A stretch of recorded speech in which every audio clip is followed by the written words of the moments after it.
I know that you're taking steroids, so you want to start using them, but you're worried about the plethora of potential side effects that come out of it. My name is George Tuliatos, aka Dr. Testosterone, certified MD, author of 9 books and countless articles focused on the proper use of steroids. Now, I know what you're thinking, just another juice doc answering Q&A. You feel frustrated having to search through countless articles and interviews seeking for the exclusive information that you're looking for. That's why we created Steroids Masterclass, an online course covering everything you need to know about harm reduction and steroid use. I'm not only saying this as a doctor, but as a former national bodybuilding champion who didn't have all the information that this course was providing for you. I can't wait to see you all, and remember that knowledge is power.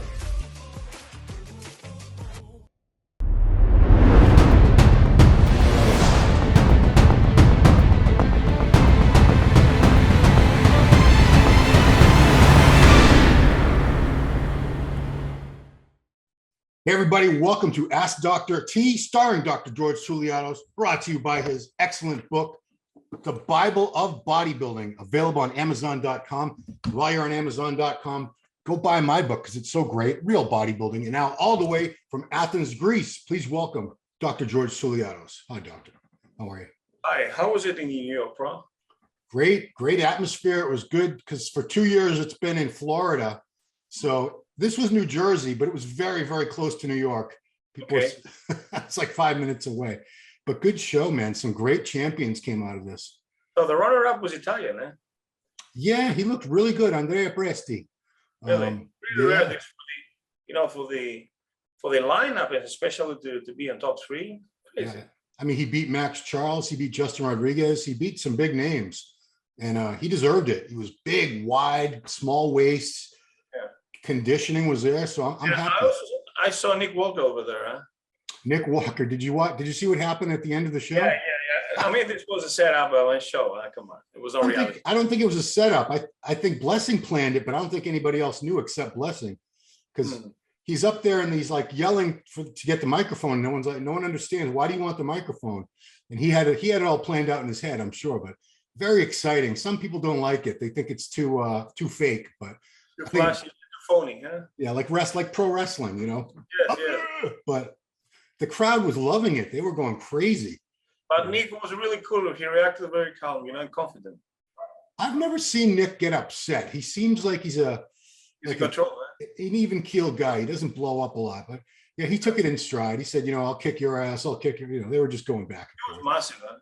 He's a big guy. I mean, Jay Cutler in his size, really bad wide. Yeah, and I mean, a lot of people are talking about if Ramy doesn't compete, if Ramy's going to retire early, that gives a chance for somebody. Why is this rumor? Why is this innuendo about Ramy? Is he ill about something about his health? We don't know. I mean, he hasn't said anything, so nobody knows what's really going on. But he was supposed to be in Pittsburgh. Yeah, for the guest posing. I heard somebody went to the airport to pick him up because he didn't even tell that person he wasn't coming. He just didn't show up. Didn't call Jim Mannion, didn't let anybody know he wasn't coming or why. What about his coach and his trainer? Yeah, Dennis. Chad and Dennis probably know what's going on, but we haven't heard anything. But yeah, great show. New York Pro is always very exciting. The fans from New York and New Jersey, very vocal. Night of Champions in Madison Square Garden, huh? Yeah. So this was at a big hotel in New Jersey, but I like it. I like not having to leave you don't have to leave. Like I forgot something in my room and I ran up and I was back in like 3 minutes, back in front of the stage again. That's how close it was. So it was cool. Yeah, but it was very, very hot, very hot. Luckily we didn't have to go outside. Global warming. Like you said, for you European. I'm in good shape. Your pectorals over here are fine. Yeah, I apologize for being so underdressed, guys. I'm going straight to the gym with my son after this. So sorry if I'm showing too much skin, everybody. But yeah, I'm trying to get leaner. This is my motivation because those guys were shredded. You're not 20 to 15? No, I mean, I want to get lean and take some pictures toward the end of the summer like you did. I want to do the same. What's your weight now, 220? Oh, I can be 220 like by the end of the day, but like 217 in the morning, 218. Now? Yeah, like right now. Because It's 8:21 in the morning right now as we're speaking. But I'm stealing your whole strategy. Instead of competing, I'm just going to use enough to look a little bit better for some pictures, get a couple photo shoots done, and then I'm going to go to TRT this year. I'm going to go down to TRT, see how that goes. It's about time, because the mind plays some tricks, more is more and more and more, and you never get enough of it. And I'm almost 53 years old. I mean, when's enough's enough? I mean, I finally have to accept I'm never going to be as big as Jay Cutler. It's just not going to happen. No. Man, you're in the Masters, it's not a game anymore, Super Masters. Ultra Master. I mean, a few more years, I could do over 60. My goodness. Wow. Jeez. Not a few. I'm only 52. Let's not rush things. Well, anyway, doctor, we got some great questions this week. Let's get to it. Is this a two-part question? I think it is. No, it looks like one. Well, let's get started. Yeah, it's two-part. First, the gentleman wants to know, doctor, have you read the book Ageless Man by Georges Debled, MD? Debled? Oh, how's that? Oh. It's a book called Ageless Man by George. Aging Well. I have another book, Aging Well, and it's really good. Has a lot of secrets about how to look younger, and it's a lifestyle, and it's also about supplementation, nutrition, and a hormonal replacement therapy, of course. Okay. So I guess here's his real question. I use Proviron 25 milligrams twice a day with low dose nandrolone, 75 milligrams a week. Felt really good, but wanted to get legit doctor prescribed meds. So went to a TRT clinic. They prescribed 200 milligrams test and 100 milligrams DECA, developed gynecomastia and gritty, poor quality skin. My testosterone level was over 1400. I stopped everything as requested by my endocrinologist, crashed my testosterone to 47, now back to mid 300. I'm 52 years old. Oh, what's up, dude? Any suggestions? Yes, I think it was a little bit slightly overdose. So you go to 150 of testosterone and take off the DECA. I guess if you want to do it for the joint relief, go to 50 DECA per week. That's why you created the elevated estradiol, perhaps prolactin. So manage the dose, lower both, and in case you have both hormones elevated, use anastrozole and cabergoline. But if already gyne is established and it's painful, then you have to use tamoxifen. But since you are in your 50s, I think the combination of DECA and test is the best. And actually, we don't combine Proviron with nandrolone. We just stack nandrolone with testosterone. Proviron is an auxiliary extra androgen to improve the sex drive and the cognitive function, etc., self-esteem, along with testosterone. So it's a libido enhancer in order to boost the free testosterone.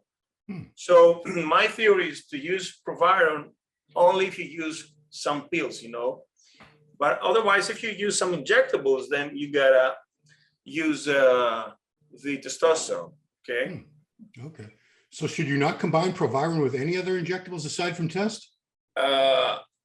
Actually, every injectable has to be combined with testosterone. Okay. Right. And then you may add Proviron, but Proviron monodose, monotherapy is used in order to improve the libido, the sex drive. You don't want to use testosterone and shut off the production of testosterone when there's no hypergonadism. Gotcha. Okay, and some people that don't like injections, I tell them use Winstrol or Anavar along with Proviron or testosterone cream. Yeah. Wow, it's already getting hot here. My goodness. Okay, next question. I am 36 and I've been having hypogonadism for 7 years with unusual test levels, 7 through 10. That must be European values. LH and others normal. I'm making cycles for 6 years. So he's been on blasting for 6 years. I'm concerned about fertility. So that's why I'm not continuously on TRT. My last cycle, I decided to inject Nubido 2 times at 4 ml at each time in different muscles. Now the 6 month is gone and testosterone is still 13 and LH is less than 0.1, FSH 0.2. It's the same level for the last month. I measure it every week. Gym, sex is okay as usual on my hypogonadal state. When will Nubido stop acting or did it already stop? Can we cycle Nubido and Sustanon? Bad. So obviously this guy lacks of basic information. First of all, we don't cycle testosterone for the fertility. We just use HCG and HMG along with testosterone. Otherwise, if you want to come off of testosterone for the sake of fertility, you need to restart your own system. This is highly unlikely if you are for a long period of time into TRT. If you are plagued with testosterone, you shut off your own production for good. You cannot resurrect, okay? Then he chose the worst kind of testosterone in order to get rid of it, you know, because Nubido has a half-life of 3 months. So he needs to get rid of the system in 100 days. And obviously his LH FSH will be shut off for quite some time. That's why it's not smart to come off of testosterone, but implement the use of the other two types. Okay, so he needs to wait. Now, if he wants to restart his HPDA, which is highly likely, I doubt about it, he has to wait 3 months to get rid of the middle and then do a PCT and then wait for the system to restart, which is underdubbed, you know? Yeah. I don't know, dude. You don't like Nubido for use in TRT, do you? Well, it has some, the only benefits for people who are not familiar with injections, you know, and I want to do it once in 3 months. Oof. There are a few of them. Wow. And of course, it has fluctuations, and this reflects on estrogens also, on hematocrit. And just before the injection, you feel lousy because your levels are dropping. You don't have stable levels, you know? Yeah, I mean, even if someone's giving it for free, I wouldn't use it. I don't like this. It's not free. It's not, I mean, it's $120, you know, it's not cheap. Okay. All right. We talked about Cialis last week. So this is from Freddie Erickson. Freddie, frequent commenter on all our videos at MD, and he writes in all caps. What's up, Freddie? I started daily 2.5 milligrams Cialis 3 days ago. It seems to help me ride my mountain bike and keeps me thicker and more pumped down below. How and when should I try a daily 5 milligrams? I got mine online with a doctor, only 100 for 3 months. I don't know what that means, $. Oh yeah, going to try it in the bedroom tonight or tomorrow. So I guess his only question is, does it take 3 days, Cialis? No. 3 days. It works about 30 minutes, you know, it started working, but it lasts for 2 days. Yeah. It has prolonged period of time. That's why you don't need to take it every day. You know, you can take it every other day. And it has a sustained, I mean, period of time working. It's good for the weekend, let's say. Yeah. It's not so fast acting like Viagra, you know? Yeah. In fact, in France, I think they called years ago Cialis the weekend pill, because they would take it Friday night and you could, you know, have sex all weekend, I guess. Creatine question. We still got a creatine shortage worldwide. I hope that ends soon.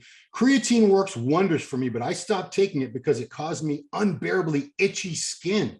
Any idea why that happens to me? My only explanation is if it's stacked with niacin, B3 vitamin, you know, and it causes itchy skin. Otherwise, it doesn't create to me any itching, you know. But niacin can do that. It's an allergic reaction, you know, but it lasts for a couple of minutes. It's really, you know, unpleasant, but I don't find any other particular reason. Perhaps if it's monohydrate, or it's a stacking of compounds. This guy, if it's a stacking, then usually they put some B3 vitamin. Yeah. If it's pre-workout also. Now, if it's monohydrate, I guess it's just creatine, nothing else. Beta-alanine is in a lot of pre-workouts. Yes, too. Yes, also, yeah, beta-alanine, but also niacin for the vasodilation, you know, and the flashing. Right. But creatine's been around for almost 30 years now, but in sports nutrition, I think if it was making people itchy, we'd know by now, because millions and millions. The beta-alanine makes you itchy. Yeah, and flush, like red spots on your skin. It's very uncomfortable for some people. And usually the pre-workout have this. They all have it because people like to feel something when they take a pre-workout. And if you feel itchy or whatever, they go, it's working, it's working. Even if it's not working in a good way, it's doing something. Here's a good question. I think a lot of people wonder this. Should I suspend ordinary TRT while sick with cold or flu? What about COVID? I understand hematocrit levels lower when off TRT, and this is safer if you're COVID positive or sick with COVID. Many thanks for all your trusted advice. So what would you do? Now, this is interesting because usually hypogonadal state and men with low testosterone are fat, are obese, and this belly of fat releases inflammatory cytokines that lead to inflammatory cascade along with the COVID. But in case you're using already testosterone, you have the benefit of your leaning. You don't have inflammatory cytokines. However, the flip side of the coin says that testosterone, usually more likely to most of people that use it, elevates hemoglobin and erythrocytes and hematocrit. Now, this reflects to higher viscosity. Mind that COVID is a coagulopathy, induces coagulopathy.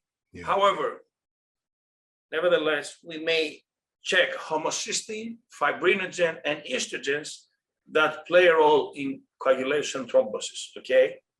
So it's not that simple. Now, if you have a hemoglobin below 18, I would say there's no problem with that. But if you have a higher fibrinogen because of smoking, if you have high homocysteine because of smoking and steroids, if you have high estrogens also that play a part in thrombosis and coagulation, then you need to check it out. There are people even with low hemoglobin that have some pulmonary embolism because they have thrombophilia, or they have elevated homocysteine, or they have elevated fibrinogen, or even estrogen, you know? So you have to exclude thrombophilia, for instance, which is something that you're born with it, you know? And then the other factors are measured in the blood. Yeah. All right. Personally, I mean, you know, my hemoglobin varies from 17 to 20.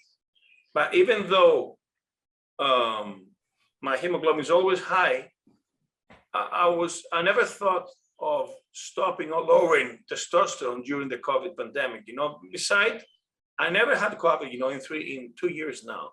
Of course, I was taking a lot of stuff, but if your blood vessels are clean, you know, you don't have atherosclerosis, or you don't have vasculopathy out of insulin resistance and prediabetes or diabetes, you know, I believe it's less likely. Also, platelets are something else really important, because platelets, you can deactivate it with an aspirin, for instance, or by using safer way, by using fish oil, you know, because fish oil is also anti-inflammatory. And if your platelets are below 200,000, the range is 150 to 450, is less likely to have, you know, thrombotic thrombus, you know? Yeah, I mean, this is a question that came up. It's been coming for years because people want to know, like, if I was on a cycle and I got sick with a cold. Certainly, cycle is something way more dangerous rather than TRT, okay? Sure. Because it affects the liver, it affects also the kidneys, it affects the blood vessels in the heart, you know? So it's not a good idea. Nevertheless, many Olympian guys caught COVID, and you know, they're swimming in the juice. Yes. You know, I don't want to say names, but there are people that were preparing, you know, and they stop out of COVID. I know. Yet they're still alive, you know, and some poor old man died, I mean, within 1 week. Yeah, I mean, I think 2 or 3 guys were getting ready for this last Arnold Classic, and they. Yeah, one sat next to me at the Arnold, you know. That's right. It was Akeem. He got COVID. Yeah. It's very, very contagious. Okay. Next question. Hey guys, I'm 51. I've been taking 200 milligrams of Testosterone a week for 10 years. I do a cycle 1 or 2 times a year, but I feel I just don't get anything out of it anymore. Will coming off TRT and resetting my androgen receptors help? If this is possible, what protocol should I follow? Absolutely not. We said that before. I mean, even Thomas will agree that it's not about cycling for the sake of the receptors. Okay, so this guy is cycling. Obviously, he needs to use legitimate steroids only, because they're going to be faked or underdosed. This is my only explanation. Yeah. All right.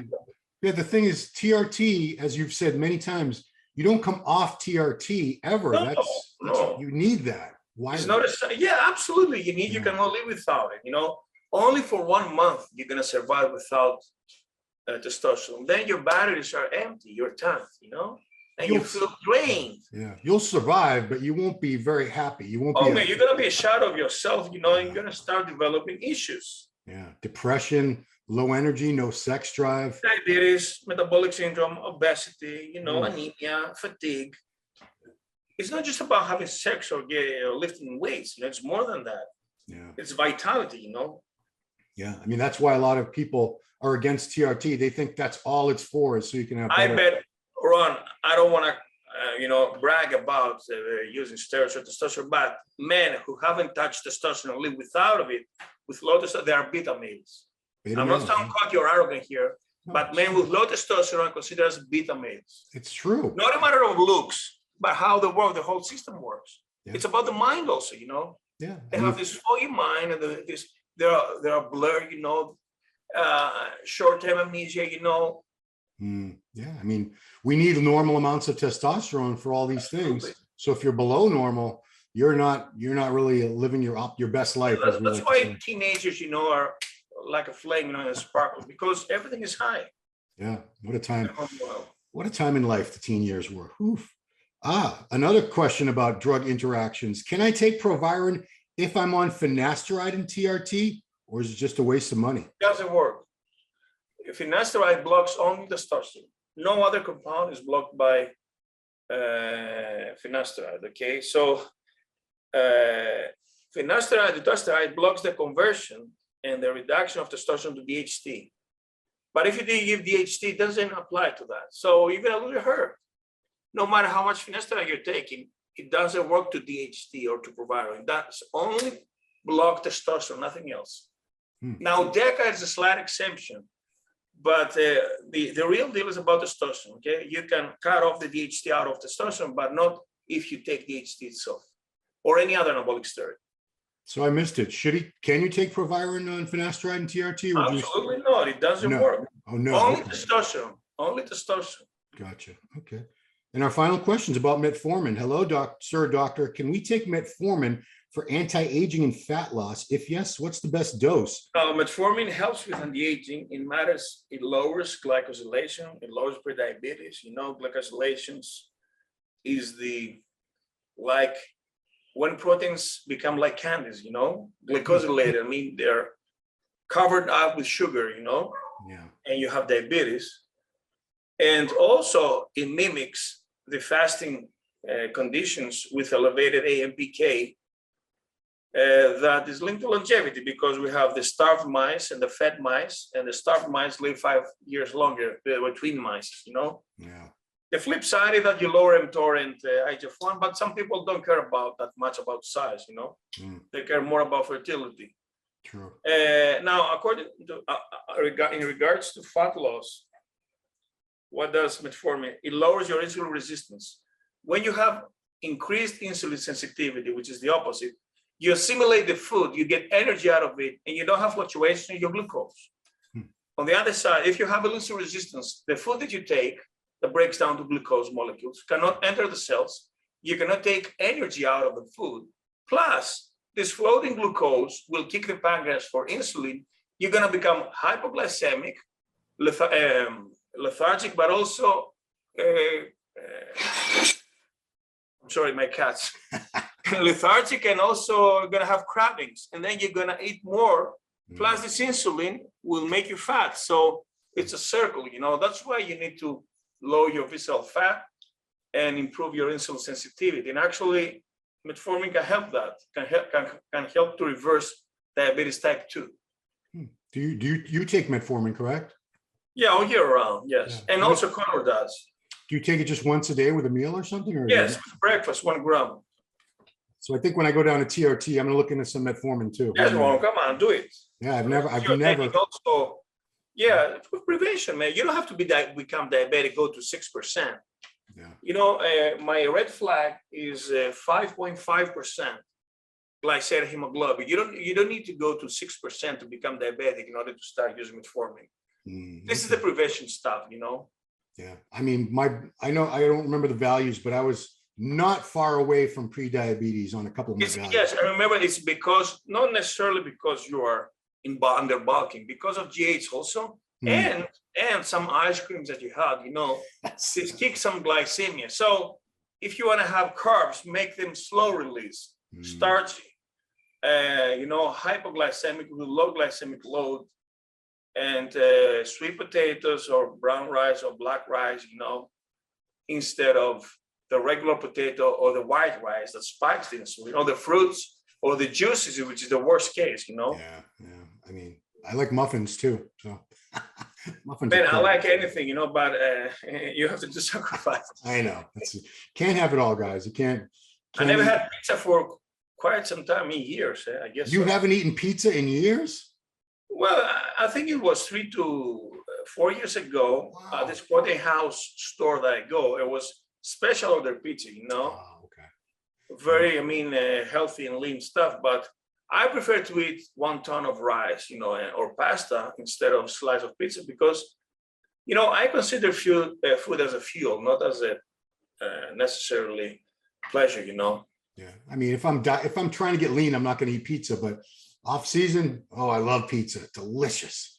Yeah. So they have pizza, listen, if you eat pizza, yeah. first of all, you get moderate amount of protein. Now you get a lot of fat that will make you discomfort. You won't digest easily. And those, for a long period of time, you won't be able to eat other protein from other foods. Right. Plus, it's not so nutritious for your muscles, for your glycogen, has a lot of fat. And most important, mess around with your arteries. True. Look, there are healthier ways. Like my wife makes a cauliflower crust pizza and we put barbecue chicken on it. So there are healthier ways, but we're talking about like, Domino's pizza or something like that. Yeah, like Ronnie, yeah. Deep dish pizza. Yeah, Ronnie worked at Domino's when he was a young guy. So, well, that's it, Doctor. Thank you once again. Great show. Everybody, please support the show. Like the video, share the video, subscribe to the channel, hit that notification bell. If you have questions for Dr. Touliatos, please leave them in the comments. And even if you don't have any questions, leave some comments for us. We like to hear what you think. And Dr. George, thank you so much for taking the time, sharing your knowledge and expertise with everybody. Pick up his book, The Bible of Bodybuilding, on Amazon.com. We'll see you right here next week on Ask Dr. T.